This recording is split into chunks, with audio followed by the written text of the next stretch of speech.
இப்படிப்பட்ட ஒரு வார்த்தை சொல்லலாம்னு தோணுதுங்க. அவனுக்கு ஞானமே இல்லை, அறிவே கிடையாது, புத்தியே கிடையாது, ஞானத்துல சூன்யமா இருக்கான் அப்படின்னு எல்லாரும் உங்களை சொல்றாங்களா? என்னடா கொஞ்சம் கூட அறிவு இல்லையா அவனுக்கு அப்படின்னு உங்களை திட்டாங்களா? எப்பா உனக்கு ஞானமே இல்லையாப்பா, எப்ப உனக்கு ஒரு பவர் ஆஃப் அண்டர்ஸ்டாண்டிங்கே இல்லையா அப்படின்னு சொல்லிட்டாங்களா? புத்தி கெட்ட ஆளா இருக்கியே அப்படின்னு சொல்லிட்டாங்களா? இவ்வளவு மதியனா இருக்கிறியே அப்படின்னு சொல்லிட்டாங்களா? ஐயோ எனக்கு வேலையில ஒரு அறிவு இல்லாம ஞானம் இல்லாம புத்தி இல்லாம இருக்கையா அப்படின்னு சொல்றீங்களா? படிப்புலயும் ஞானம் இல்ல, வேலையிலயும் ஞானம் இல்ல, அறிவிலையும் ஞானம் இல்ல. ஸ்கூலுக்கு போற பிள்ளைகள், நான் புது கிளாஸ்க்குள்ள போறேன், எனக்கு ஆண்டவர் கொஞ்சம் அடிஷனலா ஞானம் புத்தி அறிவுலாம் கொடுப்பாரான்னு கேக்குறீங்களா? நான் நல்லா படிப்பேனா, நல்ல மார்க் எடுப்பேனா, இந்த வருஷமாவது நல்லா ஸ்கோர் பண்ணுவேனா அப்படின்னு கேக்குறீங்க. எனக்கு கான்சென்ட்ரேஷனே வரல பிரதர், மைண்ட்ல பயங்கர டிஸ்ட்ராக்ஷன் டிஸ்ட்ராக்ஷன் டிஸ்ட்ராக்ஷன், ஒர்க்ல கான்சென்ட்ரேட் பண்ண முடியல, ஸ்டடீஸ்ல கான்சென்ட்ரேட் பண்ண முடியலன்னு சொல்றீங்களா? பயங்கர போராட்டமா இருக்கு, மைண்ட் எல்லாம் தாட்ஸ் எல்லாம் எங்கேயோ போகுது. அங்க கிளாஸ் நடத்திட்டு இருப்பாங்க ma'am teacher, but my thoughts are going out somewhere else. Are you saying like that? எத்தனையுமே ஞானம் இல்ல, ஒரு சின்ன விஷயத்துல ஞானம் இல்ல. நான் எல்லாத்திலும் தோற்று தோற்று தோற்று தோற்று கொண்டே இருக்கிறேன், தோல்விகளையே தழுவி கொண்டிருக்கிறேன், எனக்கு வெற்றியே இல்ல. I can't see the victory. என் லைஃபே ஃபெயிலியர், என் லைஃபே ஃபெயிலியர், என் படிப்பு ஃபெயிலியர், என் ஒர்க் லைஃப் ஃபெயிலியர், என் பிசினஸ் ஃபெயிலியர், என் ஃபேமிலி லைஃப் ஃபெயிலியர். குடும்பம் நடத்த ஞானம் இல்ல, பிள்ளை வளர்க்க ஞானம் இல்ல, வண்டி ஓட்ட ஞானம் இல்ல, சமைக்க ஞானம் இல்ல, வீடை பராமரிக்க ஞானம் இல்ல, எனக்கு எதுக்குமே ஞானம் இல்ல, நான் வேஸ்ட், நான் தண்டம் அப்படின்னு பார்த்துட்டு இருக்கிறீங்களா? ஒரே ஒரு வார்த்தை ஏசப்பா சொல்கிறார். யாக்கோபு 1 அதிகாரத்துல ஒரே ஒரு வசனத்தை ஆண்டவர் உங்களுக்கு காண்பித்து சொல்லுகிறார்.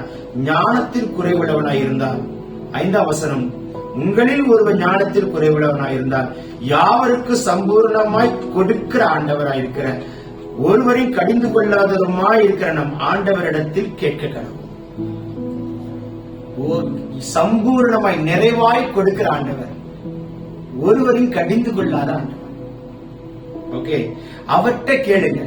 ஏசப்பா ஏசப்பா எனக்கு தாங்க, ஞானத்தை தாங்க, அறிவை தாங்க, புத்தியை தாங்க, கான்சென்ட்ரேஷனை தாங்க, பவர் ஆஃப் அண்டர்ஸ்டாண்டிங்க தாங்க. நான் ஷைன் பண்ணணும், நான் பிரகாசிக்கணும், நான் எழும்பணும், நான் வெற்றி பெறணும், நான் ஜெயிக்கணும் சொல்வீங்களா? கண்டிப்பா கண்டிப்பா நிச்சயமா.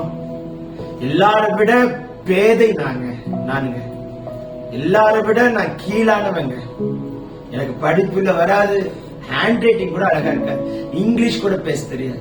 நான் வெக்கத்தை விட்டு சொல்றேன், மேடையில் நின்று பேச கூட எனக்கு தெரியாது, யார்கிட்ட எப்படி அப்ரோச் பண்ணக்கூடாதுன்னு கூட தெரியாது, யார்கிட்ட என்ன பேசணும்னு கூட எனக்கு தெரியாதுங்க. எனக்கு தெரிஞ்ச ஒரு அக்கா இருக்காங்க, அவங்க ஒருவேளை இன்னைக்கு அவங்க பார்த்தா கூட பார்க்கலாம். அவங்க பேர் அஷிஷா பெஞ்சமின். ஏன் அவங்க பேர் நான் சொல்றேன்னா, அவங்க எனக்கு நிறைய சொல்லி கொடுத்துருக்காங்க. நீ இப்படி பேசக்கூடாது, நீ இப்படி பேசணும், இப்படி இருக்க கூடாது, இப்படி இருக்கணும். அவங்க சொல்லி கொடுத்து கூட நான் தப்பு பண்ணிருக்கிறேங்க. அவங்க சொல்லி கொடுத்து கூட நான் தப்பு பண்ணிருக்கிறேன். எனக்கு அவங்க ஸ்பிரிச்சுவலா ஒரு மென்டோரிங் போல அவங்க ஒரு மூத்த சகோதரி. நான் ரொம்ப டவுன் டிப்ரெஸ்ஸா பேதையாய் தோத்து போய் இருக்கும்போது என்னை தட்டி கொடுத்து என்னை அப்படி எழுப்பி விட்ட ஒரு மூத்த சகோதரி. நல்ல ஒரு ஊழியர், நல்ல ஒரு தகப்பனா இருக்கக்கூடிய நல்ல தேவ மனுஷர். அவங்களுடைய மகள், இளங்கை ஆண்டனிராஜ் அங்கிளுடைய மகள். பட் நான் ஏன் சொல்றேன் அப்படின்னா, அவங்க நமக்கு தட்டி கொடுத்தாங்க. அப்போ யாரோ ஒருத்தரை கொண்டு நமக்கு ஆண்டவர் டீச் பண்றார். இன்னைக்கு என் மூலமா ஆண்டவர் உங்களுக்கு சொல்கிறார், தோற்று போகல ஞானத்தை கொடுக்கிறார். தம்பி தங்கச்சி ஸ்கூலுக்கு கால் எடுத்து வைக்கிறியா? The Lord is releasing the special wisdom, special knowledge, special power of understanding. Take this prophetic word.